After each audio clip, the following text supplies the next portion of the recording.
이 사랑이 가득 부어진 이 마음을 가지고 기도하실 수 있겠습니까? 예, 그러면은 이 마음은 성령님께서 주신 사랑으로 가득하기 때문에 우리를 책망할 필요도 없고 의심할 필요도 없고 담대함을 가지실 수 있습니다. 우리 마음의 상태는 사랑으로 충만합니다. 내가 안 느껴져서 그런 거예요. 영에 있기 때문에 믿음으로 접근하는 겁니다. 오늘 이제 집에 돌아가시잖아요? 그러면 또 막 무슨 일이 있을 거예요. 그러면 역시 나는 마음에 사랑이 없었어. 이렇게 결론을 내면 맞습니까? 성경적이지 않아요. 지금 돌아가시다가 뭐 짜증나는 일이 있어서 부부끼리 만약에 싸우시잖아요? 그래도 우리 마음은 어떤 마음이에요? 사랑으로, 아가페 사랑, 하나님의 사랑으로 우리 마음은 부음을 받았습니다. 그걸 믿으셔야 됩니다. 거저 받았으니까 은혜로 받으신 거죠. 아멘? 자, 넘기겠습니다. 자, 이 산이 움직이지 않은 이유. 마태복음 20장 21절에 예수께서 대답하여 이르시되 내가 진실로 너에게 이르노니 만일 너희가 믿음이 있고 의심하지 아니하면, 일단 이 믿음은 우리가 거듭날 때 선물로 받았고요. 의심하지 않을 수 있는 이유는 우리 마음에 있습니다. 의심하지 아니하면 이 무화과 나무에 된 이러한 일뿐만이 아니라 이 산더러 들려 바다에 던지라 하여도 될 것이요. 그래서 근데 이제 안 됐죠. 이 산이 움직이지 않았죠. 그동안 안 움직였던 이유는, 첫째 제가 먼저 설명드렸는데, 마음이 하는 일, 우리 마음이 하는 일이 믿거나 의심을 합니다. 그래서 이 마음이 하는 기능이고요. 로마서 10장 10절에 보니까 사람의 마음으로 믿어 의에 이르고, 우리가 믿는 거는 마음이 하는 행동입니다. 마음이 하는 활동입니다. 마음이 하는 기능입니다. 마음이라는 것이 하는 것이 믿는 겁니다. 입으로 시인하여 구원에 이르느니라. 잠언 23장 7절에 보니까 대저 그 마음의 생각이 어떠하면 그 사람이 그렇다 합니다. 이 마음에 생각하는 대로. 그래서 마음이 그런 일을 하고요. 만일 너희가 믿음이 있고 의심하지 않으면, 마음이 다 하는 일이죠. 자, 그런데 우리가 믿는데 이 믿는 대상이 뭔가요? 자, 로마서 10장 1절, 형제들아 내 마음에 원하는 바와 하나님께 구하는 바는 이스라엘을 위함이니. 제가 이거를 이제 써놓은 이유가 뭐냐면요, 로마서 10장 17절이 굉장히 유명한 장이잖아요. 믿음은 들음에서 나고 들음은 그리스도의 말씀으로 말미암았느니라. 그래서 굉장히 유명한 장이죠. 그래서 믿음은 어디서 납니까? 들음에서 나고, 들음은 어디서 납니까? 말씀에서 난다. 그리스도의 말씀에서 난다. 근데 이 로마서 10장 17절을 맥락에서, 전체 컨텍스트에서 보셔야 됩니다. 전체 컨텍스트에서 보셔야 됩니다. 이 믿음이 완전히 또 하나의 행위가 돼버린 것 같은 그런 상황이 됐는데요. 믿음은 행위의 반대말입니다. 행위의 반대말이에요, 믿음은. 믿음은 선물로 받으셨습니다. 온전한 믿음을 선물로 받으셨습니다. 이 믿음을 우리가 또 어떻게 해야 되는 게 아니에요. 선물로 받은 믿음이 있는데, 이 로마서 10장의 그 전체 맥락은 뭐냐면요, 이스라엘 사람들에게, 유대인들에게 하는 말이에요. 유대인들에게 바울이, 형제들아 내 마음에 원하는 바와 하나님께 구하는 바는 이스라엘을 위함이니 곧 그들로 구원을 받게 함이라. 내가 증언하노니 그들이 하나님께 열심히 있으나, 유대인들이, 바리새인들이, 이스라엘 백성들이 하나님께 열심은 있어요. 올바른 지식을 따른 것이 아니니라. 하나님의 의를 모르고 무엇을 세웁니까? 자기의 의를 세우려고 힘써 하나님의 의에 복종하지 아니하였느니라. 하나님의 의는 거저받는 선물이잖아요. 근데 이 이스라엘 백성들은 자기 의를 세우는 거예요. 자기 의를 세우는데, 이 믿음이 또 하나의 자기 의가 되어버리면 안 된단 말이에요. 그 사람 믿음 좋다 이렇게 하면 안 된단 말이에요. 믿음은 선물로 받은 겁니다. 하나님의 의. 그리스도는 모든 믿는 자에게 의를 이루기 위하여 율법의 마침이 되셨습니다. 율법 끝났습니다. 모든 자에게 의를 이루어 주셨고요. 그래서 이 소식이 바로 그리스도의 말씀인데, 여기 보시면 로마서 10장 17절에 그러므로 믿음은 들음에서 나고 들음은 그리스도의 말씀으로 말미암았느니라 라고 되어 있는데요. 이거를 그리스도의 말씀이라는 요 단어를 원어로 찾아보시면 word of Christ인데 요 of가 없어요, 전치사가. 그래서 그리스도에 관한 말씀이라고도 해석하셔도 됩니다. 그리스도가 하신 말씀도 되지만 그리스도에 관한 말씀, 즉 그리스도 기름 부음을 받은 자, 우리를 구원하러 오시는 메시아에 대한 말씀, 즉 복음이라고 해석하셔도 됩니다. 그래서 자, 좀 저를 보시죠. 이 바울이 나중에 뒤에 보면 이렇게 설교를 하는데 어떤 형제에게 믿음이 있는 것을 보고 기도해줘서 치유받는 그런 장면이 있어요. 근데 바울이 전한 것은 은혜의 복음입니다. 바울은 복음을 전했죠. 율법을 전하지 않았습니다.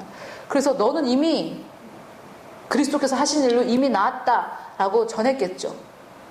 그래서 이 아이에게 믿음이 생겼다고 하는 것은 뭘 믿는 겁니까? 우리가 믿을 때 무엇을 믿는 건가요? 뭘 믿습니까? 제 믿음에 대해서 좀 도전하고 싶어요. 믿음이 도대체 뭐고? 믿는 거의 대상은 뭐고? 도대체 뭘 믿는 겁니까, 우리가? 우리가 믿는다는데. 이 두 그룹이에요, 두 그룹. 이스라엘 백성은 율법을 지켰냐? 체크리스트. 99개, 100개째. 어겼지? 쫙. 하나만 어겨도 100개가 다 어긴 게 됩니다. 이 이스라엘 율법 아래에 있는 사람들은 이 사람이 구원을 받을 수 있는가 없는가의 근거가 율법을 지켰냐 안 지켰냐에 있습니다. 이쪽 그룹은. 근데 이방인들은 너네는 율법 안 지켜도 돼. 이미 예수 그리스도께서 율법을 마쳤다. 그래요? 그 소식을 믿는 거죠? 그럼 믿으면 됩니다. 이 사람들은. 그럼 뭘 믿는 겁니까? 안 해도 된다. 복음, 은혜를 믿는 거죠. 도대체 뭘 믿는 거? 믿음의 대상이 뭡니까 도대체? 우리는 은혜를 믿는 겁니다. 은혜로 된 복음을 믿는 겁니다. 은혜로 된 복음. 내가 뭐 해서 되는 게 아니라 은혜로 된 복음을 믿는 겁니다.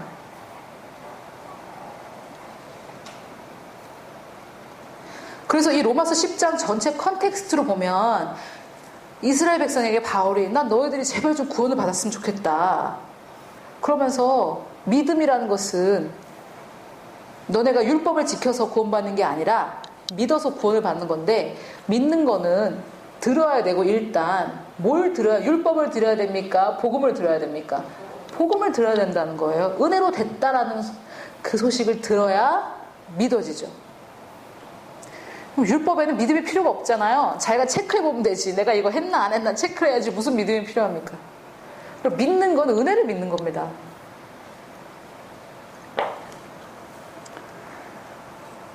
그래서 이 산이 움직이지 않았던 이유는 무엇이었냐? 하나님의 능력을 믿지만 예수 안 믿는 사람들도 하나님의 능력은 다 믿습니다. 여기에 지금 하나님의 능력을 의심하는 사람은 아무도 없어요. 질병을 치유하고 재정적인 어려움을 해결하고 인간관계 문제를 해결하는 하나님의 능력을 의심하는 사람은 아무도 없습니다. 불신자도 의심하지 않아요. 그래서 불신자들이 뭐라 그러냐면 왜 장애인이 나오고 왜 자연재해가 나냐. 하나님이 지금 막을 수도 있지 않냐. 그래서 불신자들도 하나님의 능력은 다 믿어요. 능력을 안 믿으면 하나님 원망도 안 하죠. 그지 않아요? 왜 어린애가 이렇게 아파? 하나님이 있다면 치유해야지. 불신자도 하나님의 능력은 의심하지 않습니다. 그래서 우리가 하나님의 능력을 의심하지 않는다고 우리에게 믿음이 있는 건 아니에요. 아무도 하나님의 능력을 의심하지 않습니다. 무엇을 의심하느냐? 그 능력을 나를 위해 사용하실 용의를 의심하시는 거죠. 근데 그걸 나를 위해 사용하실까? 이걸 의심하는 거죠. 빌리 그레함을 위해서는 사용하시겠지만 나를 위해서는 사용할까? 조용기 목사님, 한국에 조용기 목사님을 통해서는 그 큰 사역을 하시겠지만 나를 통해서는 하실래나? 의심하는 거죠. 하나님의 용의를 의심하는 겁니다. 뜻. 나를 위해 은혜를 사용하실 뜻을 의심하는 거죠. 능력을 의심하는 것이 아닙니다. 이 산이 움직이지 않았던 이유, 율법, 이 산이 움직이지 않았던 이유는 하나님의 능력을 믿지만 나를 위해 일하실 용의가 있으실까? 즉, 나에게 그 은혜를 베푸실까? 이걸 의심하는 거죠. 나에게도 은혜를 베푸실까? 어떤 아무개는 치유를 받았다는데 그 치유를 나에게도 그 은혜를 나에게도 베풀어 주실까? 그걸 의심하는 거죠. 이 의심하는 이유는 여러 가지가 있습니다. 우리가 잘못된 거짓들을 많이 믿었죠. 이런 사람들은 이런 어려움을 꼭 겪는다더라. 이런 저주, 거짓말 이런 걸 많이 믿었죠. 또 뭐 저희 사역자들이 다 모였으니까 사역자는 꼭 물질적으로 힘들고 어려워한다더라. 이런 거 막 믿었잖아요. 우리가 성경에 나와 있지 않아요. 그래서 즉 우리가 은혜를 바라고 은혜를 믿지 못하는 우리의 마음 상태, 이것이 이 산을 움직이지 않게 합니다. 우리 마음에 의심해서 그렇습니다. 마음에 의심하는 이유는 자꾸 나를 들여다보는 거죠. 예수 그리스도를 통해서 나를 보시는 하나님이 계신데 나를 자꾸 들여다보는 거죠. 그래서 4번 해결책. 제가 이걸 쓰면서 내가 무슨 짓을 하고 있는 거지? 해결책을 쓰고 있네. 해결책이 있습니다. 우리에게는. 저에게 있는 게 아니라 하나님 말씀 안에 해결책이 있습니다. 히브리서 10장 15절. 또한 성령이 우리에게 증언하시되, 할렐루야. 성령께서 우리에게 증언하십니다. 주께서 이르시되 그 날 후로는 그들과 맺을 언약이 이것이라 하시고 내 법을 그들의 마음에 두고. 하나님의 법, 이 율법이 아닙니다. 하나님의 법을 어디에 두십니까? 또 우리 마음에 두고 그들의 생각에 기록하리라 하신 후에 또 그들의 죄와 그들의 불법을 내가 다시 기억하지 아니하리라 하셨으니 이것들을 사하셨은즉 다시 죄를 위하여 제사 드릴 것이 없느니라. 여러분들 지금 마음을 하나님 앞에서요. 우리가 지금 하나님 앞에 섰을 때 지금 이 말을 근거로 해봅시다. 우리가 지금 하나님 앞에 서 있습니다. 이 말씀을 근거로 보면 우리 마음에, 우리 안에 고백해야 될 죄가 있습니까? 하나님 앞에서 해결받아야 될 죄가 있습니까? 이 말씀을 근거로 볼 때 없죠. 예수님만큼 의로우십니까? 하나님 앞에서? 아멘. 우리가 하나님 앞에 나갈 때마다 주님 이것도 제가 잘못했고요. 어제는 이것도 오늘 뭐 그동안 알고 지은 죄 모르고 지은 죄 다 고백하면서 나아가면 그 마음에 무슨 담대함을 얻고 마음에 의심이 안 되겠습니까? 의심이 되죠. 내가 또 이런 죄에 자꾸 집중하잖아요. 그럼 내가 또 이런 짓을 했는데 기도는커녕 죄 고백만 하다가 돌아오지 않겠어요? 근데 히브리서 10장 15절에 또한 성령이 우리에게 증언하십니다. 제가 하는 것도 아니고 사람이 하는 것도 아니고 하나님의 영, 그리스도의 영이신 성령께서 우리에게 증거를 하시는데 주께서 이르시되 그날 후로는 그들과 맺은 언약이 이것이라 하시고 내 법을 자유케 하는 온전한 법, 복음을 그들의 마음에 두고 그들의 생각에 기록하리라 하신 후에 또 그들의 죄와 그들의 불법을 내가 다시 기억하지 아니하리라 하셨으니 이게 다 은혜로 된 겁니다. 은혜로. 이것을 사하셨은즉 다시 죄를 위하여 제사 드릴 것이 없느니라. 이 예수님처럼 의로운 이 완벽한 상태 있죠. 그 상태로 가지고 우리가 하나님 앞에 나아가는 겁니다. 그러면 여러분 예수님께서 지금 여기 딱딱딱 들어오셔가지고요. 내가 지금 가지고 있는 기도 제목을 하나님께 기도해 드리면 하나님께서 응답해 주시겠죠. 예수님께서 나를 위해서 기도해 주시면 하나님께서 응답해 주실까요? 안 해주실까요? 해주시죠.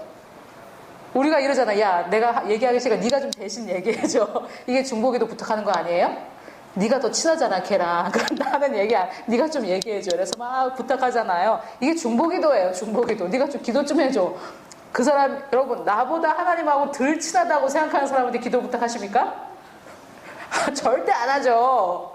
나보다 하나님하고 친한 것 같은 사람에게 기도 부탁하시잖아요. 맞죠? 근데 예수님께서 나를 위해서 하나님께 기도를 해주시면 응답 받겠죠?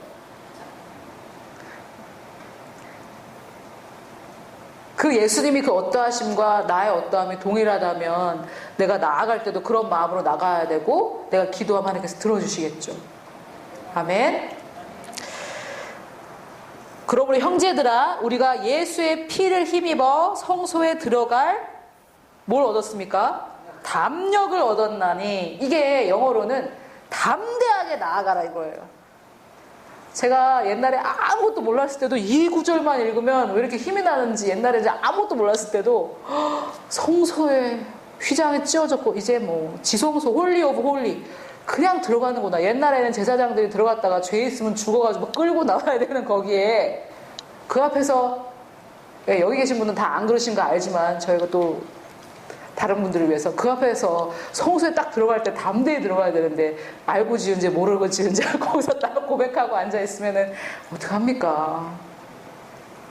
성소에 들어갈 담력을 얻었나니 그 길은 우리를 위하여 휘장 가운데로 열어놓으신 휘장이 찢어졌다 이 말이죠. 가려져 있는 휘장 가운데로 열어놓으신 새로운 길이요. 휘장은 곧 그의 육체니라. 즉 자기 육체를 찢으심으로 휘장을 찢으셨고 지성소 영어로는 홀리 오브 홀리예요. 거룩한 곳에서 더 거룩한 곳 제사장만 들어가는 거기를 우리는 대제사장만 들어가는 거기를 우리는 바로바로 들어갑니다. 아멘? 그 마음의 그 담대함 있죠? 마음의 담력 이게 있어야 기도 응답 받으십니다. 그거는 어떻게 그걸 붙잡으실 수 있어요? 은혜로만 이 담력을 붙잡을 수 있습니다. 예수님을 바라볼 때 이 담력을 붙잡고요. 나를 바라볼 때 죄책감이 생깁니다. 마음에 의심합니다. 마음에 나를 책망합니다. 기도 응답은 안 됩니다.